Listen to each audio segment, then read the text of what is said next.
You remember Southwest Airlines. They're the ones whose flight attendants wear hot pants. Southwest is rated best by Texas Business Magazine. However, they are not rated at all for their meals, because Southwest does not serve meals. Why no meals? That, say Texas Airline officials, is one of the many ingredients to their success. A success which can be summed up in one word: simplicity. We don't have seat selection on the airplane. If you're looking for gourmet food or first-class legroom, you came to the wrong place. We're just trying to give a safe, dependable, frequent mass transit commuter operation. For decades, Southwest Airlines has been the oddball success story of American aviation.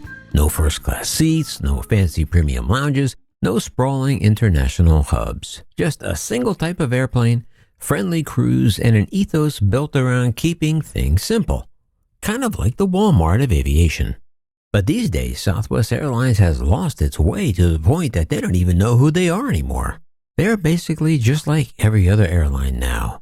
Well, except much worse. Now they have assigned seating, they charge for bags, their in-flight Wi-Fi has been rated as the worst in the industry, they have no standard power outlets, no seatback entertainment. Their galleys aren't equipped with ovens, so forget in-flight meals. And finally, first-class lounges at airports. Lounges? Southwest ain't got no stinking lounges. So the once world's best budget airline is now flailing like a wounded catfish on the shores of the Mississippi River, trying to figure out how to stay relevant while also trying to attract a new class of clientele. However, having said all that, if Southwest CEO Bob Jordan has his way, all that is about to change. And the little U.S. budget airline that could is about to go global in a big way.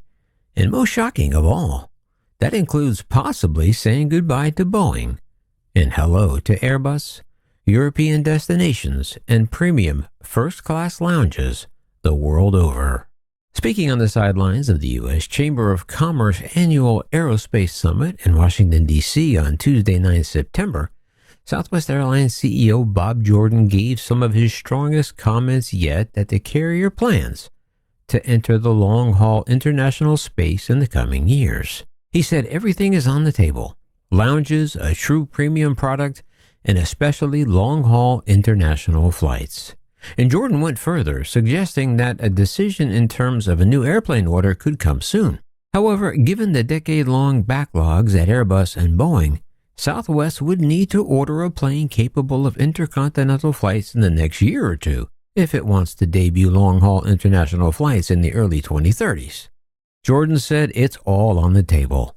And just like that, the carrier once defined by its simplicity is contemplating complexity. However, to those now just taking note of Southwest's ambitious global domination plans, the first clue didn't come at the Chamber of Commerce meeting in September, but in some obscure, mundane paperwork. Because back in May of 2025, Southwest filed its intentions to expand its international authority with the U.S. Department of Transportation. Oh, sure, on the surface it was just bureaucratic housekeeping, but in reality, it marked a small but critical move securing the legal runway for something much larger. Airlines can't just decide to fly across the Atlantic arbitrarily. They need the Department of Transportation's blessing, plus bilateral agreements with foreign regulators. And for those paying attention back in May, for an airline that tops out at Cancun and Montego Bay, the filing looked like a quiet signal of ambition. But just 4 months later, as of this month, this September, Jordan removed any doubt. Speaking at the Global Aerospace Summit, he laid out possibilities once thought off limits: lounges, true premium seating, and destinations far beyond the reach of a Boeing 737. However, reporters were quick to seize on his acknowledgement that serving Europe would require different aircraft. And it was that single phrase that broke one of Southwest's longest-standing taboos: its identity as an all-737 airline. Aviation analyst Henry Hartfeld said, Southwest has been married to a single fleet type since 1971. If they step away from that, it's not just a business decision. He said it's a cultural revolution. Okay, but why then isn't the 737 good enough? Well, range for one. Even the longest range 737 MAX models max out at around 3,800 nautical miles. Enough for the Caribbean, but not for Europe. Then you have a capacity problem. Transatlantic flights demand more seats, more cargo, and premium products, none of which fit comfortably into Southwest's current model. And finally, the economics of it all. Operating a narrow body across the Atlantic can work on niche routes, think, JetBlue to London, but scaling it up requires more versatile wide bodies like the Boeing 787 or the Airbus A330neo. However, travelers probably shouldn't get their hopes up for a Southwest Dreamliner, as CEO Jordan recently told investors at a Morgan Stanley Laguna conference. Don't be surprised if we go a more risk-tolerant route at first and choose a narrow body for long-haul flights. Airbus produces the only new long-range narrow bodies on the market, the A321LR and the longer-range A321XLR. Aer Lingus, Iberia, JetBlue Airways, and SAS Scandinavian Airlines all fly the planes between the U.S. and Europe. Okay, so then that begs the question, why now? Why is Southwest even thinking about shaking up a formula that has worked for half a century? Well, the answer to that is just common economic evolution. Rising competition from ultra-low-cost carriers like Spirit and Frontier is squeezing margins on short domestic routes. Premium revenue streams are booming at rivals. Delta, United, and American earn billions from lie-flat business class seats and international lounges. And even JetBlue, once a domestic disruptor, has carved out a profitable niche on transatlantic routes. Additionally, labor costs are climbing after recent Southwest contract negotiations, and, well, the buck stops at Wall Street, and the shareholders want to see higher revenue to match.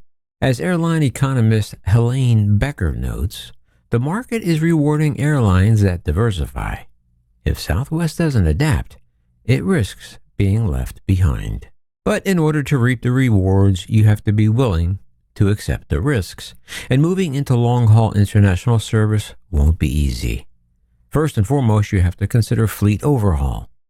Introducing a second aircraft type would mean retraining thousands of pilots, retooling maintenance bases, and stocking new spare parts. The cost could run into the billions.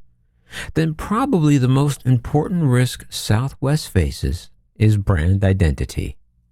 Lounges and first-class seating might attract business travelers, but it could alienate loyal customers who love Southwest's no-frills, everyman vibe.